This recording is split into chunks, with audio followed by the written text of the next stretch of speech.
Madam Carla, hindi ko po in-expect to. Ano bang in-expect mo? In-expect ko po 5,000. 5,000. Hindi, pero hindi kami naniniwala na magaling ka kasi may effects yung microphone mo eh. My God. Kahit walang effects, na paniwala ko na sila kasi eh, subukan natin. Tanggalin natin yung effects. Isa pa nga. Isa pa. Yung mataas yung walang effects. Pumalakpak kayo kapag napaniwala ko kayo, ha? Kahit walang effects yan, kaya ko po yan, okay? Isa pang 1,000 yan. Sige nga, walang effects.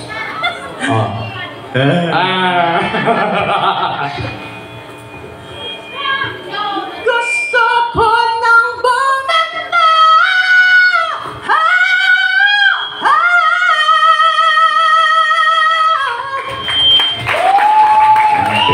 Kita mo, pumalakpak yung mga tao. Hindi kami naniniwala. Kasi may microphone ka kasi. Doon ka sa gitna, akin yung microphone mo. Ayan. Wala, hindi kami maniniwala, doon ka sa gitna. Parinig nga, parinig. Parinig yung walang microphone.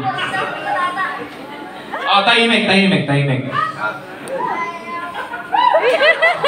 Wait lang sir, nagtatrabaho kami. Wait lang. Sige nga, parinig ako, tahimik nga. Ano ba naman to siya, no?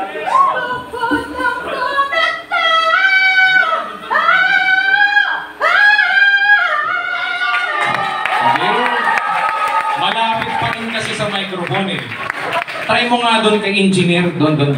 Kung maririnig natin. Kay engineer baka bumunot kayo. Tignan mo, try mo. Asan si engineer? Doon ka sa malapit sa bulsa ni engineer ha. Kung maririnig namin. Ayan. Tahimik ha. Pakinggan natin kung maririnig pang magaling talaga to si Philip.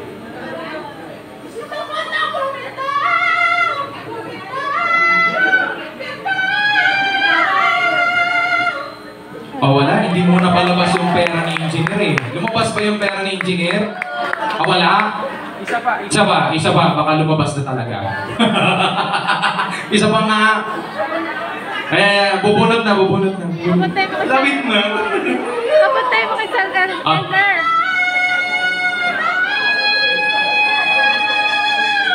Ayan na, bubunot na. Bilisan. Ayan. Ma'am Carla, ang hirap huminap. Ayan, sinasabi ko na. Nagkapit mo, grasya yan. Isa pa daw. Malapit kasi sa microphone eh.